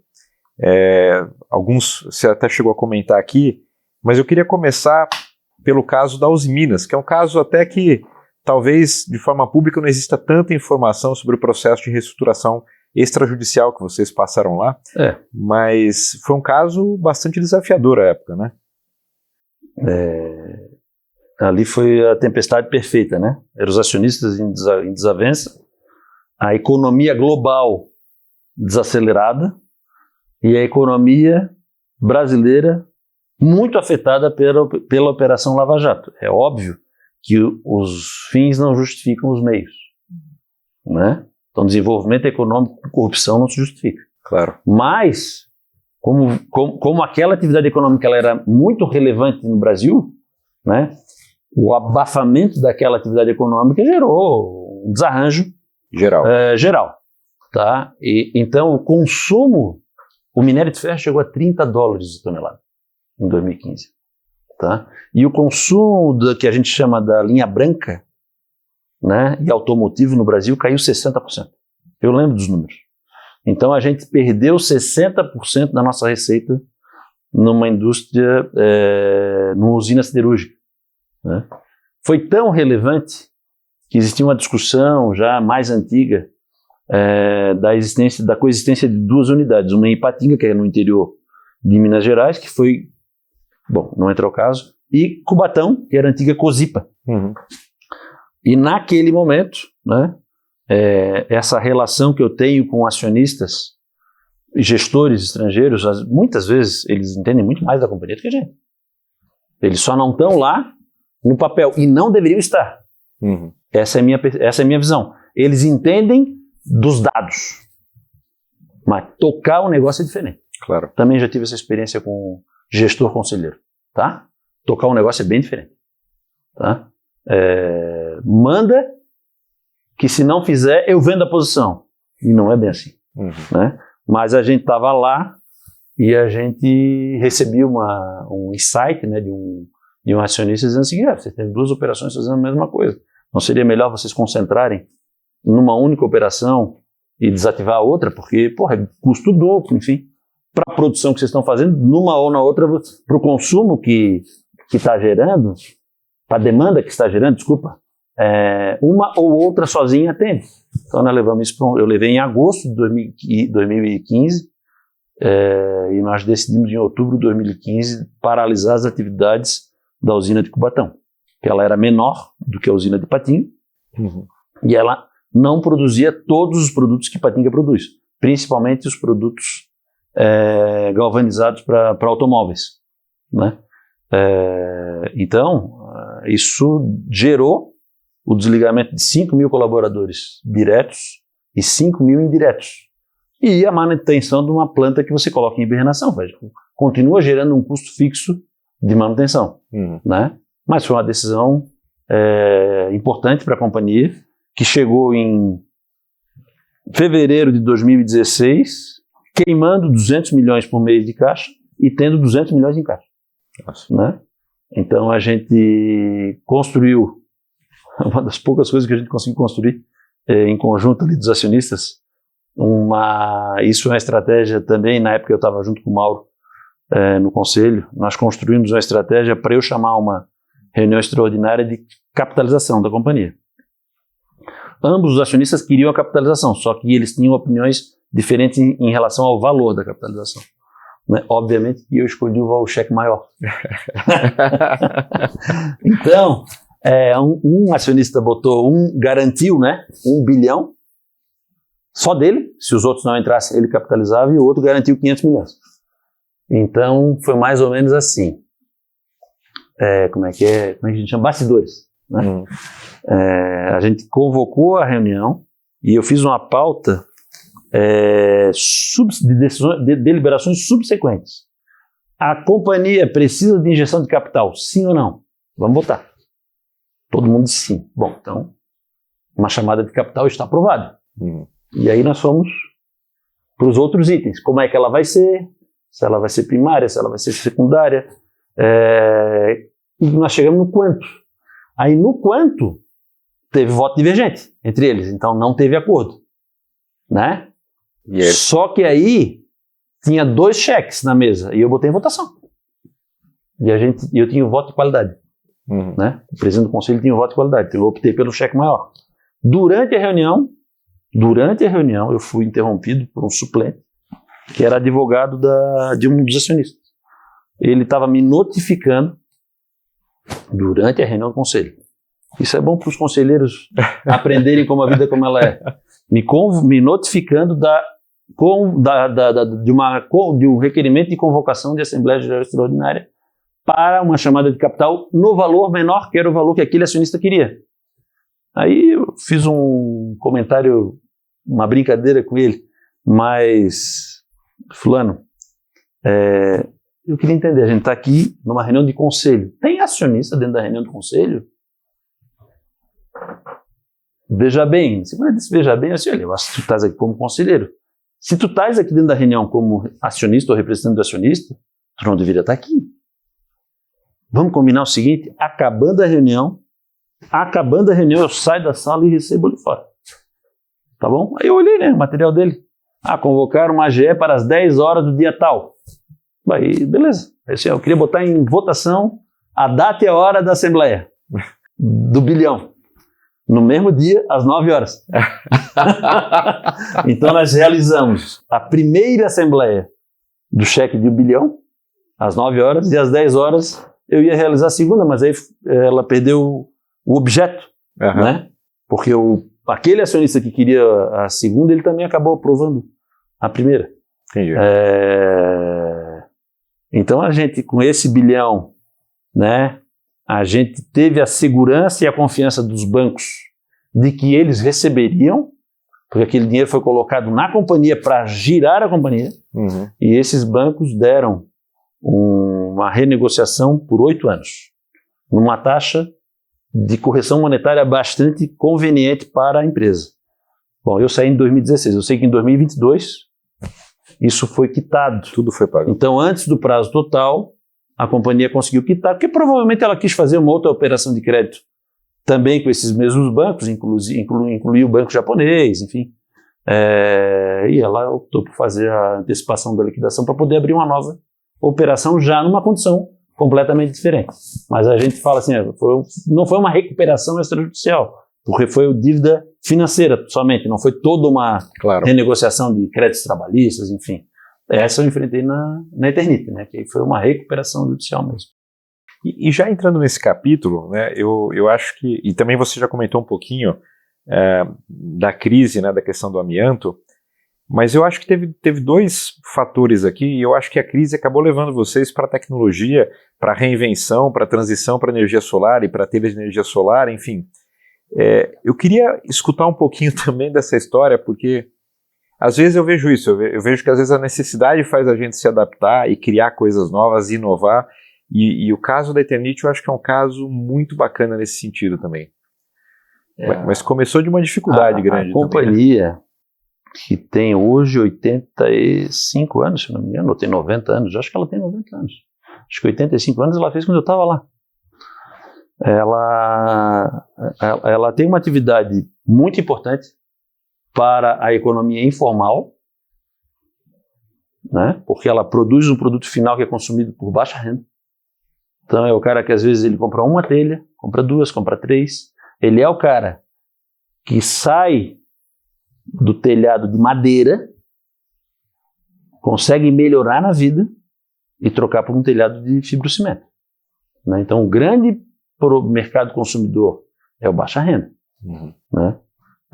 Só que esse mercado ele tem um tamanho, então tu não consegue crescer muito, tem coisas que não crescem, tu não consegue ter mais consumo num produto que não tem demanda, né? Então eu estava no conselho da CEMIG na época, 2016 e 2017, vendo a tal da geração distribuída crescer, e o pessoal todo mês ele vinha no conselho de administração, tô mais 2%, mais 1%, todo mês era alguma mordida que a CEMIG levava da tal da geração distribuída, que era, naquela época ainda não era usina solar, era telhado, né, de placa fotovoltaica. E eu assim, eu tô numa companhia de energia, gera energia, distribui energia, eu tô numa empresa que faz telha. E os concorrentes, eles botam a bendita, o concorrente da minha companhia de energia bota a placa em cima da bendita telha. Por que a gente já não faz uma telha com uma célula fotovoltaica, né? Então essa foi a única participação que eu tive. O resto todo foi desenvolvido pela área de desenvolvimento, né, de novos negócios e inovação da Eternit. E aí foi produzida a bendita telha com células fotovoltaicas, telhas onduladas, telha de fibrocimento, telha plana, e isso acabou até tendo um sucesso momentâneo, né? A ideia é excepcional, mas tem uma coisa que é muito difícil de competir. Eu não sei como é que é em outros segmentos assim, mas é a capacidade do chinês de baixa custo. Então, assim, ele conseguia trazer uma placa pronta do outro lado do mundo até o Brasil e ser mais barato do que a gente fabricar uma telha aqui, né? Então, eu presumo que hoje ninguém produza placa solar no Brasil, todo mundo importa e monta, né? Então o nosso custo, né, que em determinado momento era competitivo e muito mais bonito, porque, né, bastava levar a mulher do casal, né, levar a mulher para conhecer, olha, isso aqui é uma casa com placa, isso vai ficar na frente da minha casa, na entrada da minha casa, ou uma telha, né? Então assim, a venda ela era muito romântica, né? Mas a realidade é que economicamente a empresa tinha...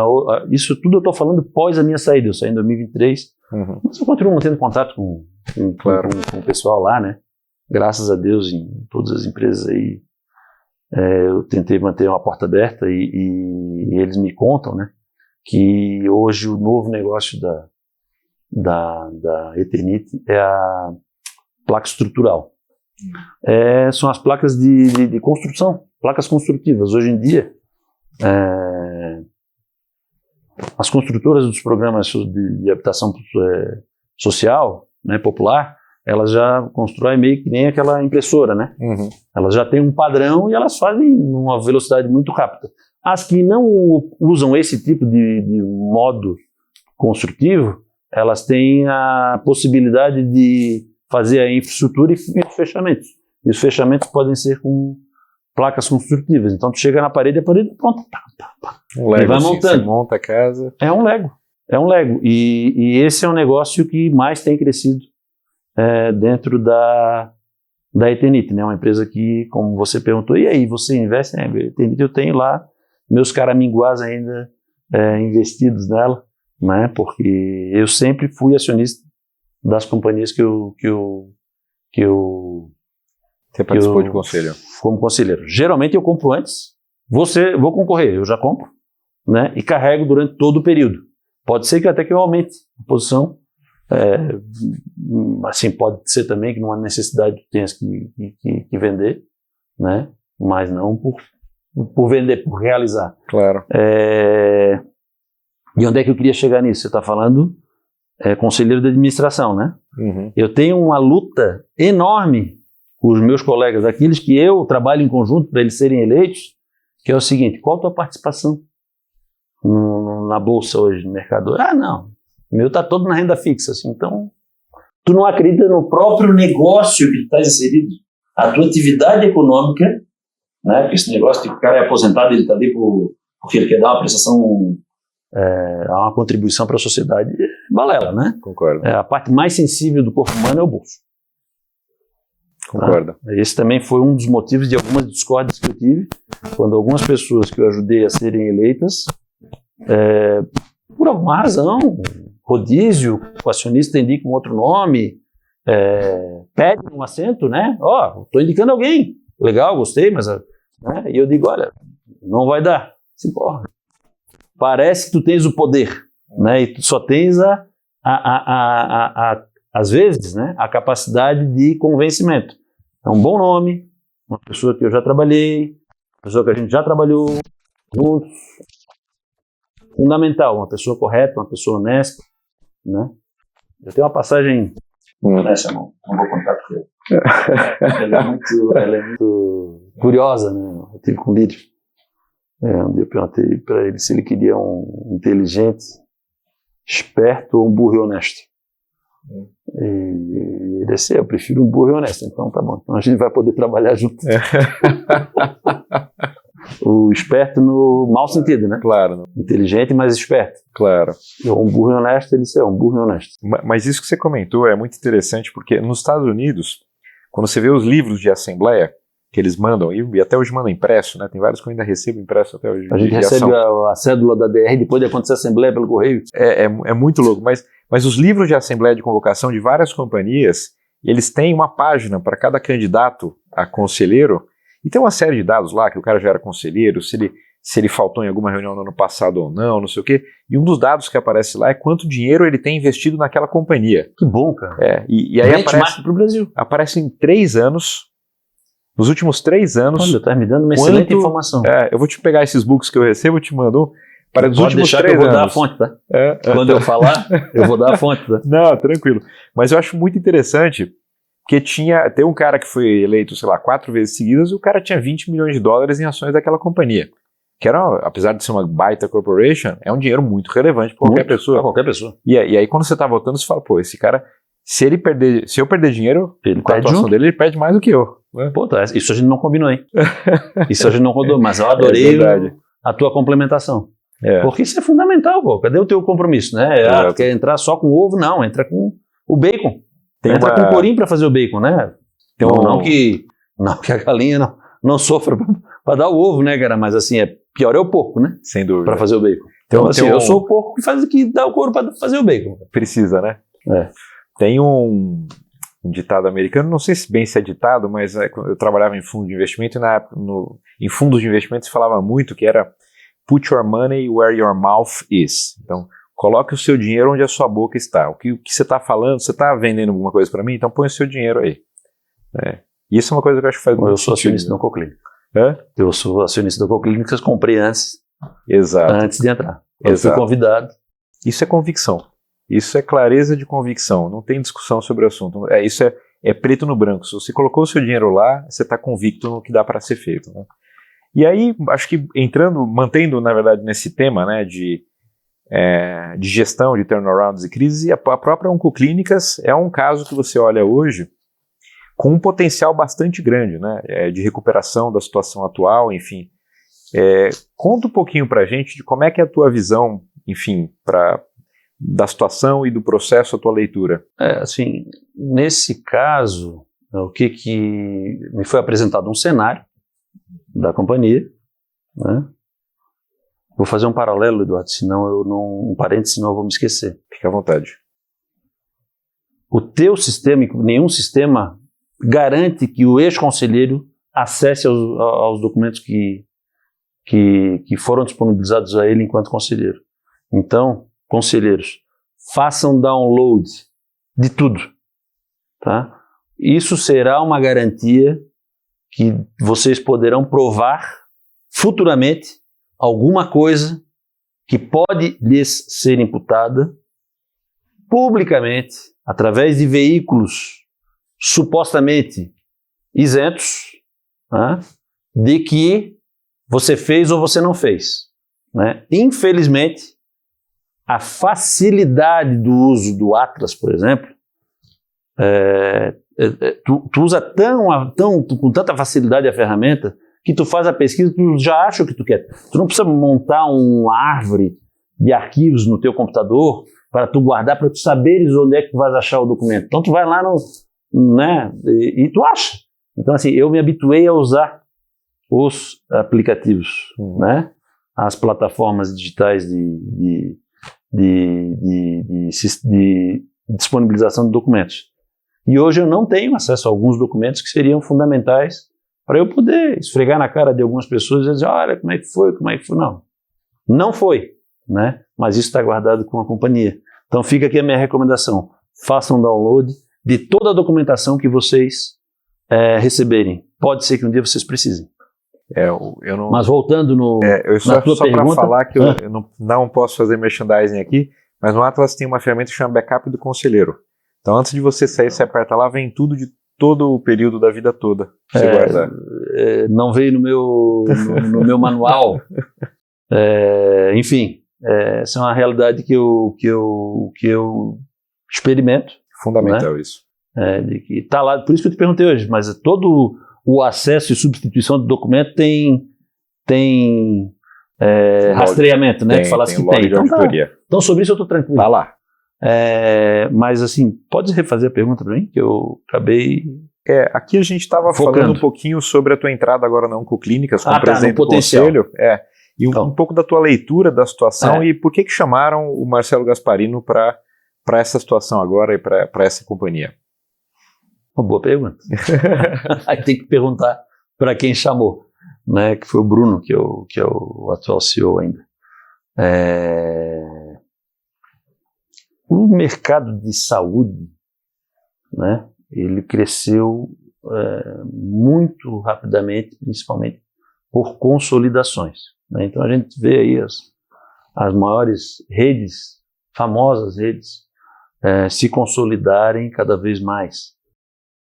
E o que essa companhia fez foi algo realmente inédito. Nesse ponto, o fundador dela, ele tem um mérito muito grande, né? Porque fora duas grandes redes nacionais de hospitais, apenas a Oncoclínicas tem serviço exclusivo e dedicado a tratamento do câncer. Tá? E tem clínicas próprias em todos os estados do litoral brasileiro, né? E em parte das capitais dos estados do grande interior brasileiro, tem clínicas conveniadas. O tratamento em si, ele é uma questão de tecnologia. Então você acertar a fórmula, a droga, eles falam direto, a droga, né? Para poder fazer um tratamento que seja tão eficaz quanto a tua água que custa $100 mil e a minha água que custa $10 mil. Elas vão dar o mesmo resultado se a gente tratar o mesmo câncer. Tá? Só que a tua água de $100 mil, sistema nenhum de saúde no mundo paga. E no Brasil tem um problema. A justiça entende que qualquer um tem direito a tomar a tua água. E não a água que o teu plano de saúde prevê. Claro. Tá? Então, um dos grandes diferenciais dessa companhia é conseguir prover, né, este serviço que é fundamental, tá? E eu vou te dar um depoimento. Eu tenho um familiar próximo, primeira linha, que diagnosticou câncer no dia 29 de novembro de 2025.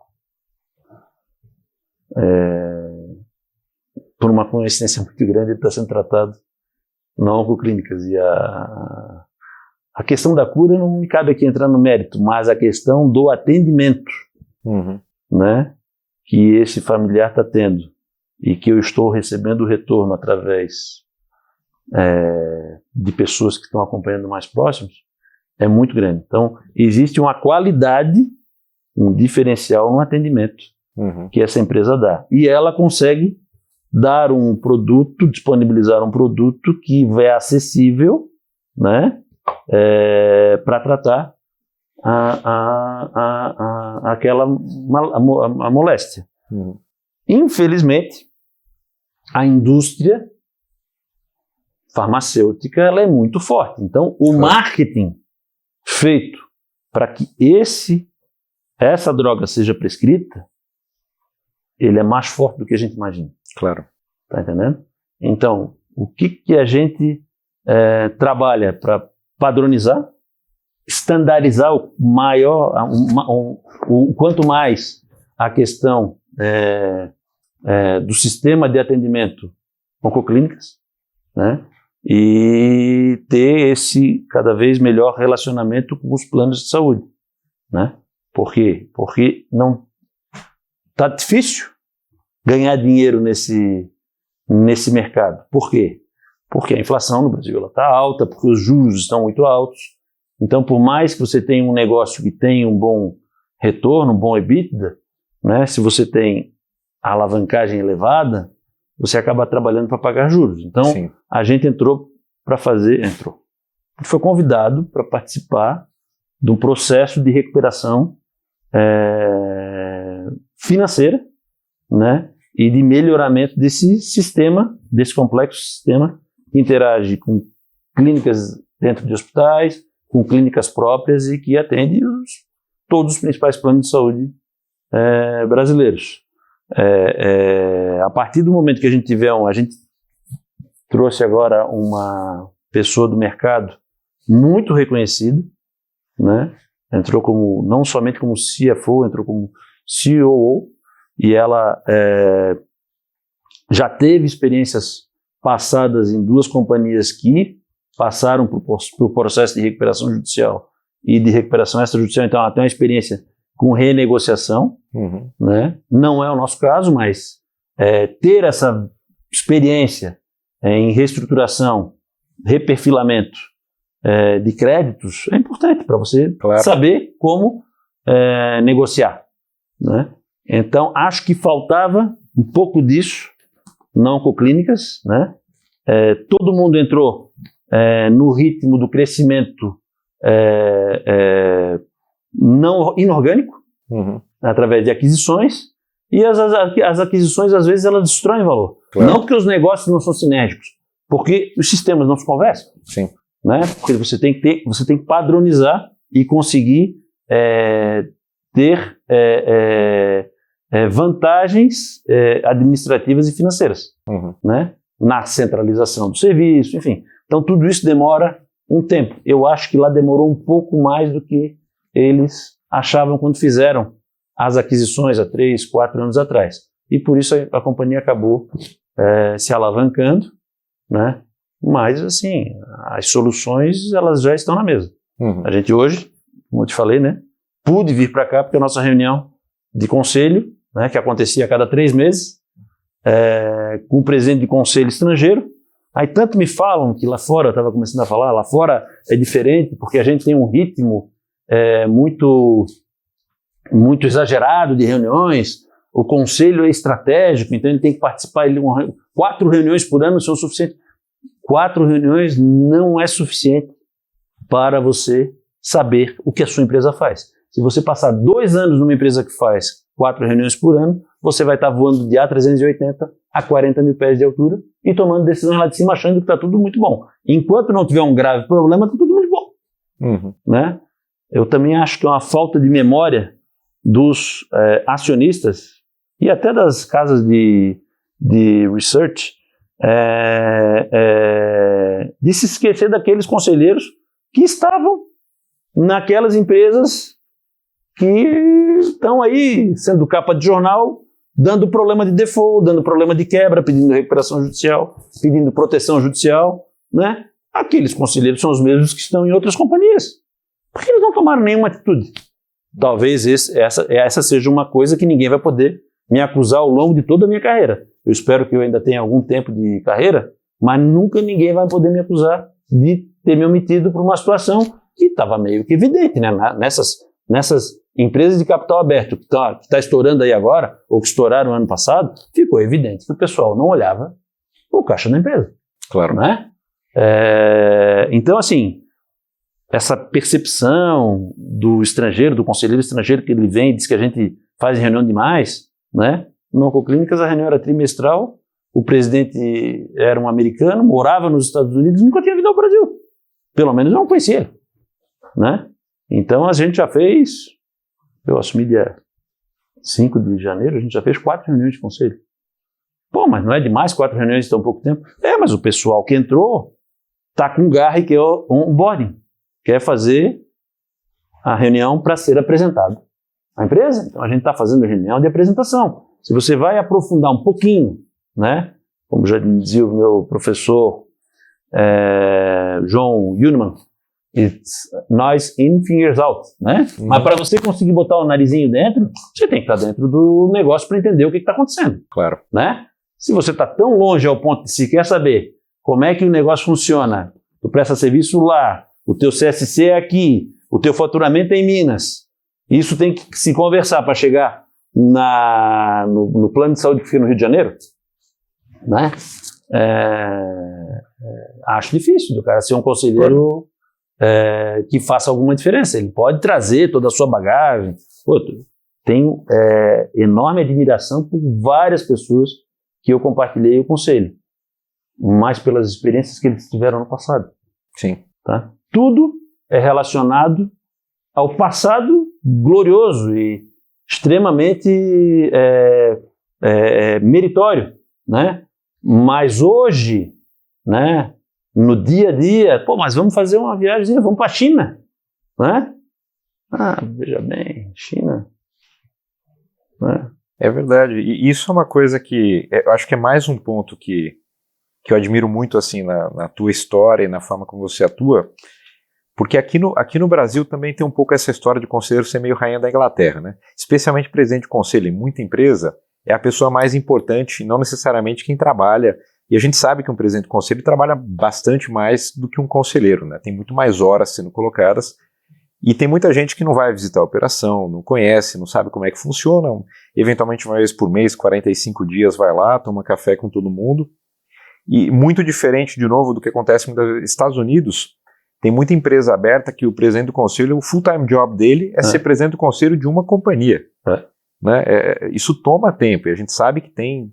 E esse ponto de você mesmo ter essa restrição de falar, eu atuo em, no máximo, 4 conselhos de administração, isso dá qualidade para o teu trabalho. E tem muita gente que às vezes está em 8, 10, 12, não tem como você ter uma dedicação adequada e conhecer o negócio de 10, 12 empresas.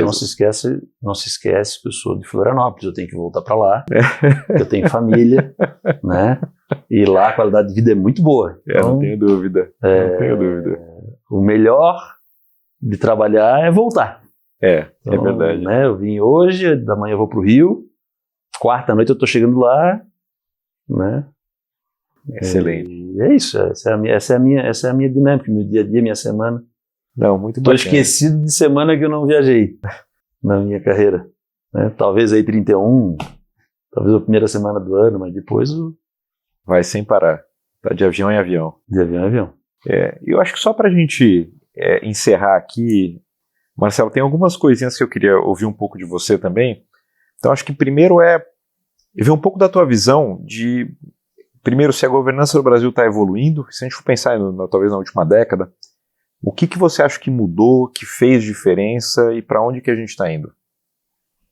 Eduardo, eu vejo assim uma mudança enorme, uma melhoria no processo de governança corporativa no Brasil, não só no Brasil, mas assim, focando em Brasil, as empresas muito mais conscientes do papel de cada entidade, né? Os conselheiros muito mais demandados por esse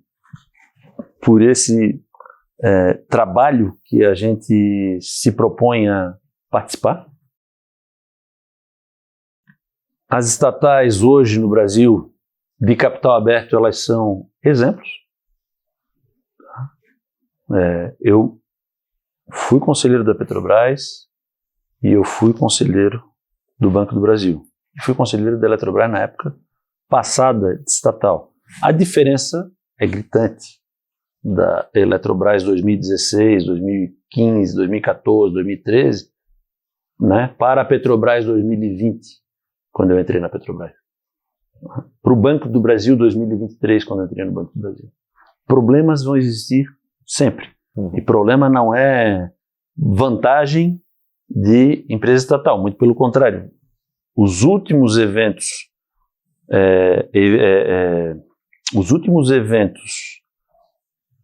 de páginas policiais são empresas privadas. Né? Então, a gente está cada vez mais atento. As entidades que representam acionistas, de uma forma em geral, estão bastante ativas. Os formadores de opinião estão participando do processo que a gente chama de advocacy, certo? E os reguladores estão fazendo o que lhes é possível, dada a restrição orçamentária que tenha acontecido em CVM, né? Então, é fácil falar, né? Porque você não está lá no coro daquele pessoal que está com pouca mão de obra disponível, muito processo, e tem uma coisa assim que às vezes é objeto de discussão nos meios que a gente está envolvido, né, onde tem profissionais que atuam em governança corporativa, seja como advogados, seja como conselheiro profissional. Eu sou um conselheiro profissional. Qual é a diferença? Cara, eu faço só isso. O meu negócio lá em Florianópolis, eu tenho quem toque. Né? E nem sempre dá certo, porque o olho do dono é que engorda o gado. Sim. Tá? Então, isso faz parte daquela inquietude que eu falei lá no início da nossa conversa, do meu pai, de ter ensinado pra gente um negocinho ali de mexer com terra, né? Então as coisas estão acontecendo lá, né? Mas não sou eu que toco. Entendi. Tá? Mas em termos de governança corporativa, acho que a gente está indo no caminho certo. Podemos fazer mais. A questão regulatória, para mim, às vezes é um pouco frustrante, porque a gente vê decisões que acabam gerando uma penalidade, uma consequência, a tal política de consequências que existe, ou deve existir nas empresas, nas companhias, também deve existir como para quem não cumpre as regras do mercado. Claro. Né? E a gente vê muita coisa ser reformada em termos de decisão do órgão técnico, que é reformado posteriormente. A máquina, Eduardo, ela é a máquina de moer carne humana. Quando a máquina trabalha contra ti, é muito difícil de você resistir. E se você sobrevive, você sai cheio de feridas, né? Cheio de sequelas que o tempo vão fazer com que elas passem. Né? Mas não é fácil. Você, certo ou errado, eu não sei se eu faço certo ou se eu faço errado. Eu faço aquilo que eu acredito. Claro. Né? Para algumas empresas, não tenho dúvida de que foi bom. Para outras, pode não ter sido. Né? Mas o mandato para o qual o acionista, seja ele minoritário, seja ele controlador, seja incorporation, que existe minoritário em incorporation, sim, existe. Não é essa de que não existe minoritário. Não existe controlador. Né? Você bem lembrou aqui que nos Estados Unidos as companhias têm 3%, Exato. O maior acionista. Mas é uma empresa que tem um grupo que manda. Tem. Né? Então tem minoritário lá. Tem, pode sim. não ter o controlador, mas tem o grupo que manda e tem o minoritário. É esse minoritário que consegue fazer barulho. Senão ele não seria minoritário. Claro. Né? Então aqui no Brasil tem corporation com minoritário, sim. E a gente busca honrar os mandatos que nos são confiados. Sempre eu falo uma coisa quando eu visito os acionistas estrangeiros, eu vou vir aqui todos os anos. Eu vou prestar contas, e para os brasileiros também, mas é que aqui no Brasil é mais fácil, dar uma vida para trabalhar em São Paulo, aproveitar, fazer uma rodada de conversas com determinadas casas, né? E pronto, você está prestando contas. Mas lá no estrangeiro você não vai direto, então pelo menos uma vez por ano eu vou vir aqui e eu vou prestar contas, e nós vamos anotar o que eu falei, né? E o que aconteceu. Não estou dizendo que vai acontecer o que eu falei, eu estou falando o seguinte: não vai ter escândalo. Eu não tive nenhuma companhia em que eu fui conselheiro e que teve um escândalo. Tá? Então, assim, essa parte eu vou cumprir. Claro. Tá? Agora, a parte do resultado, isso é uma coisa que está muito mais na mão da gestão do que na mão do conselho. O conselho define a estratégia, define o caminho, aonde que ele quer chegar. Pode ser que a gestão não faça da forma como o conselho acredita que fosse o melhor, e cabe ao conselho chegar lá e mudar a gestão. Né? Nós mudamos a gestão da Vale em 2024. Né? Eu sofri nesse processo, porque teve muita especulação sobre o processo de mudança e uma suposta interferência política que aconteceria no processo. Não teve interferência política. Isso é perguntado. Por que eu posso falar aqui? Porque não é justo que eu fale para acionistas que conversam comigo, isso são acionistas da companhia, e não fale para o público, porque às vezes no público vai ter um acionista da Vale, né? Não houve essa tentativa de interferência política no processo.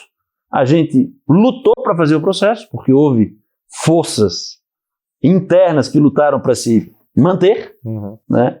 A gente conseguiu chegar ao fim do processo com a escolha de um excelente executivo. Por que eu posso dizer excelente executivo hoje? Os números estão aí. Os números estão aí. Esse executivo mudou peças fundamentais no tabuleiro, botou um novo peão, botou um novo cavalo, botou uma nova torre, né? Botou um novo bispo, e a coisa está funcionando, e a gente voltou a ser a maior mineradora de minério de ferro do mundo. Não é por acaso que as coisas acontecem. Agora, assim, resultado não se colhe em um ano. Não tem como esperar que uma companhia vai entregar no mesmo ano o resultado. Não acontece isso, só acontece 2, 3, 4 anos depois. Né? Aquela relação que você fez com a educação. Né? Qual que é o maior desafio do Brasil? Investir em educação, que não é uma prioridade, na minha modesta opinião, né? Porque vai ser colhida daqui a uma próxima geração, não vai ser agora. Então, assim, por que eu vou acreditar que isso vai acontecer no Brasil? Eu sou incrédulo a isso. Também. Eu sou incrédulo a isso. E isso transformaria a nossa nação. Né? Quem sabe, um dia, alguém vem com essa pauta, e a gente que teve a capacidade, a possibilidade de ter educação, como eu falei, tive melhores escolas, você talvez também tenha tido, né? Sabe qual é a diferença de se ter ou não ter conhecimento ao longo de uma vida inteira, vai fazer para o resultado final. Claro. A gente continua colhendo. Né? Eu faço 55 anos sexta-feira, continuo colhendo, espero continuar colhendo por alguns outros anos.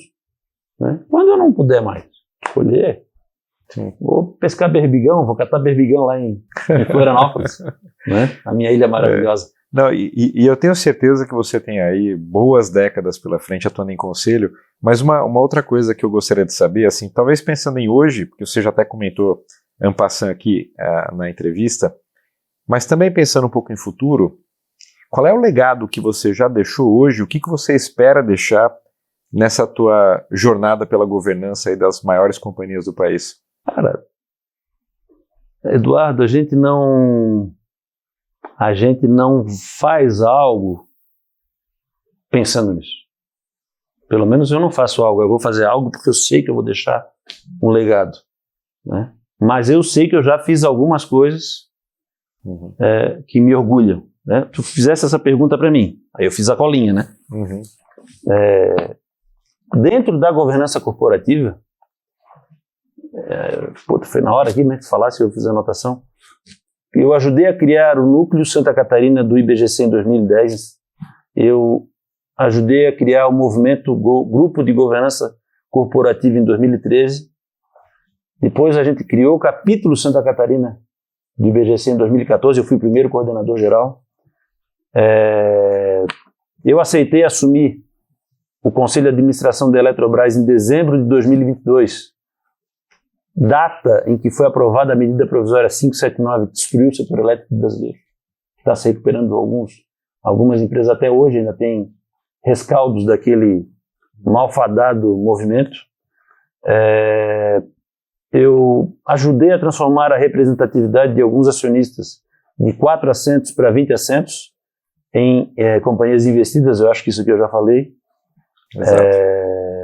Ajudei a dobrar a representatividade dos acionistas minoritários na CEMIG, na Eletrobras e na Petrobras. Né? Na CEMIG eram 2, passaram a ser 4, hoje são 5. Na Eletrobras eram 2, passaram a ser 4, depois passaram a ser 3, depois ela foi privatizada na Petro de 2 para 4. Eu acho que é uma coisa que a gente não pode ser Don Quixote, mas a gente não pode se intimidar com as pressões sofridas através do uso das máquinas, seja a máquina pública, seja a máquina privada, que por vezes jogaram sujo para abalar tanto a minha imagem quanto a minha reputação.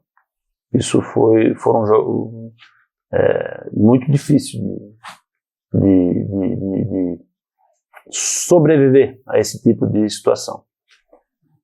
Apoiar a ampliação da diversidade de gênero nas companhias abertas desde 2013. Aí eu comecei a marcar uns nomes aqui, né?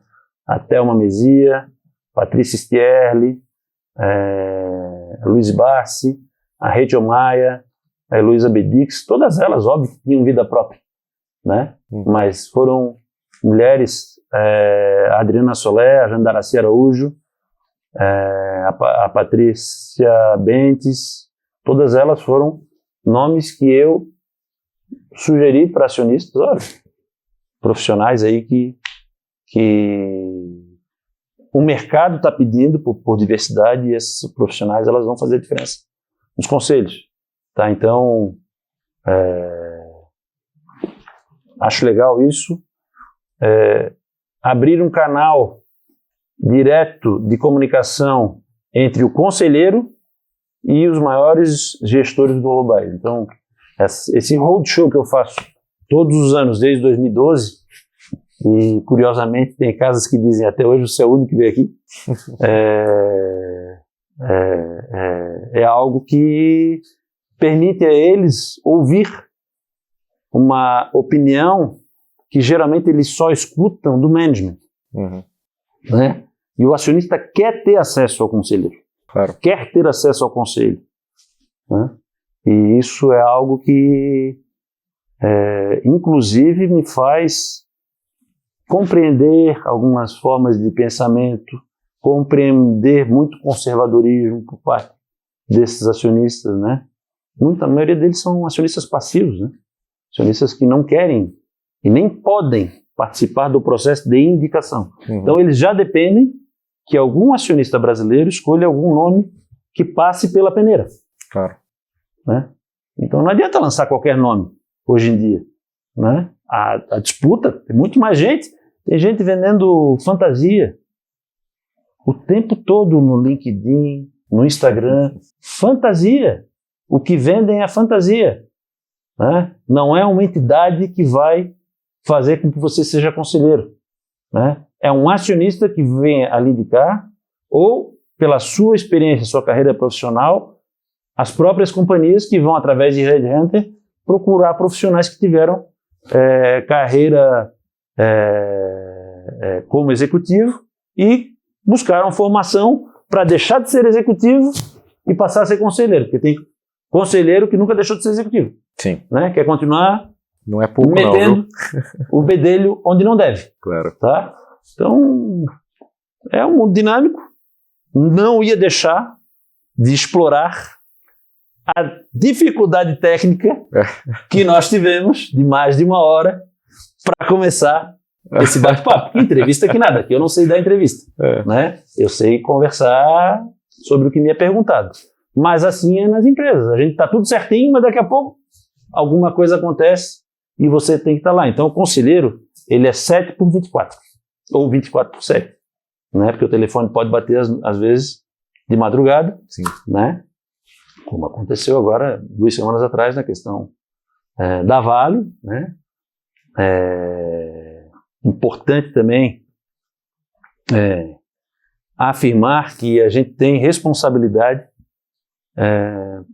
não só por onde a gente trabalha, mas também pelo nosso nome, né? Claro. Então, hoje, a condenação da mídia social, ela é algo, para mim, abominável. Tá? Não existe investigação, não existe conclusão de investigação, não existe identificação de um responsável, mas todo mundo já é culpado. Sim. Né? A primeira coisa que aparece é: eu vou faturar em cima desse problema. Né? Vamos tratar do problema. Vamos ver se houve falha. Sim. Poderia ter sido feito de uma forma diferente? Claro que poderia. Né? Mas eu vou dar em grandes números para ti entenderes e para quem assiste o teu programa entender. Né? Existe porque eu era conselheiro da CEMIG. Todo ano, a gente em dezembro ia por um treinamento, para ver o treinamento que a CEMIG fazia, para enfrentar as chuvas de janeiro em Minas Gerais. E todo janeiro chovia em Minas Gerais e era torre que caía, poste que caía. Tá entendendo? Então a gente sabia que ia acontecer. Porque não tem como evitar. Claro. Tá entendendo? O SAMP, que é aquela piscina que é construída para receber os líquidos, né? Chuva, e, enfim, eles são projetados na Vale para 50% a mais do que a capacidade, do que o histórico de chuvas de, sei lá, 25 anos, se eu não me engano. Então, assim, nos últimos 25 anos choveu 300 milímetros. O SAMP, e são vários, é projetado para 450 milímetros. E mesmo assim, transbordou. Tá entendendo? Então agora, lição aprendida, vamos projetar os SAMPs para o dobro do que é o histórico de chuvas que aconteceu. Perfeito? Isso é suficiente? Pode ser que não. Mas essa decisão tem o meu apoio. Assim como a decisão de fazer lá com os 50% a mais, também teria. Claro. Tá entendendo? Como houve o problema, o assunto subiu. Imediatamente. Eu estava junto com o presidente da companhia em Londres quando aconteceu o evento. Imediatamente foi montado lá a sala de crise do comitê executivo. O conselho de administração no dia seguinte já se reuniu para receber informações. Porque ninguém pode sair desesperado dizendo o que tem que ser feito. A gente não sabe o que tem que ser feito. Eu sou advogado, pô. Né? A maioria dos meus colegas não é engenheiro. Né? Então, quem sabe o que tem que ser feito é o profissional que está lá na frente. Claro. Infelizmente, não foi suficiente para receber a quantidade de chuva que veio daquele período. Né? Infelizmente, isso vai se tornar cada vez mais frequente. Não no Brasil, não em Belo Horizonte, não em Minas Gerais, no mundo todo. Claro. Né? E sempre agora a mídia social, né, a imprensa tem que achar um culpado.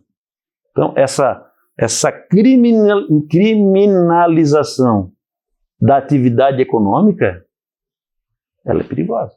Concordo. Ela é perigosa. Porque a gente fica, como tu falasse, a gente está sujeito, a gente está disposto a enfrentar risco, sim, mas tudo tem um limite. Claro. A idade vai chegando e tu vai vendo que de repente tem certas coisas que já não valem mais a pena. Tá entendendo? Isso é muito ruim. Tu ter gente boa que pode ser que diga, não vale mais a pena. O risco? Pra quê? Né? É algo para se pensar bastante mesmo, concordo plenamente. Marcelo, foi uma aula, muitíssimo obrigado de verdade, eu aprendi demais aqui, eu tinha uma série de curiosidades que foram sanadas e sem dúvida você trouxe muito material aqui para refletir também, não só para mim, mas para todo mundo que está acompanhando. Obrigado de coração aí por ter participado do programa com a gente. Sempre tive muita satisfação em te encontrar nos eventos, geralmente no congresso do IBGC, né? Eu sou um frequentador, eu acho que não perdi nenhum desde 2010 e tenho muita admiração pela tua empresa, um negócio tupiniquim que está dominando o mundo aí, graças a Deus. Isso é só prova de que a gente tem capacidade, né? A gente está tão sujeito a mudanças de cenário no Brasil que a gente fica calejado, né? A gente fica com a pele, com a casca mais grossa, né? E isso é inerente a nós. A gente tem uma capacidade de resiliência para empreender no Brasil enorme, né? E eu acho que a gente precisa continuar tendo cada vez mais gente disposta a enfrentar esses desafios, né? Porque é isso que vai fazer a nossa economia movimentar, o nosso país crescer. Não é nenhuma política A ou B que vai fazer. A economia privada é que gira o motor, né? O resto vem para dar suporte e para organizar essa vida louca que a gente tem. Claro. Tá? Mas eu acredito muito nisso, eu acredito muito no Brasil, na economia brasileira, e vamos continuar lutando para melhorar e dar a nossa parcela de contribuição. Se ela é suficiente ou não, daí o tempo vai nos dar, né, um recado. Mas até agora tem sido muito produtivo, satisfatório e de aprendizagem, sim, enorme. Eu só tenho a agradecer as pessoas que me deram a oportunidade na vida, na carreira, né, que acreditaram em mim, e espero poder também, dentro das minhas possibilidades, continuar ajudando os meus colegas que eu vou conhecendo ao longo da carreira aí, e tem muita gente que eu nunca trabalhei junto, né, e já indiquei e é conselheiro até hoje em determinada companhia, e tá lá, e eu nunca trabalhei, eu só tive relacionamento social e dentro do IBGC, né. Então, vendo a admiração que eu vou tendo pelo trabalho, pelo reconhecimento que esses profissionais têm, tudo faz indicar, né? Acho que essa é a roda, assim a roda gira.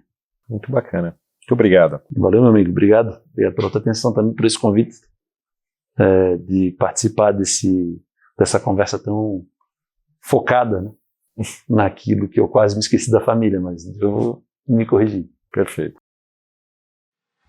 Hoje conhecemos de perto a história de um protagonista fundamental no amadurecimento do mercado de capitais no Brasil. Marcelo Gasparino não construiu sua reputação com discursos vazios ou com posições concedidas, mas com votos conquistados, princípios sustentados e embates enfrentados com muita coragem. Ele ajudou a escrever capítulos decisivos na história da governança brasileira.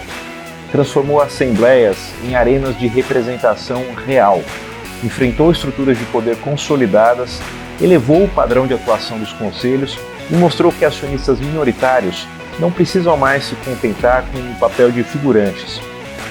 Gasparino é, antes de tudo, um defensor das regras do jogo, do voto proporcional, da transparência, da prestação de contas, da equidade. E tem feito isso dentro das maiores empresas do país, em momentos críticos e sob intensos holofotes.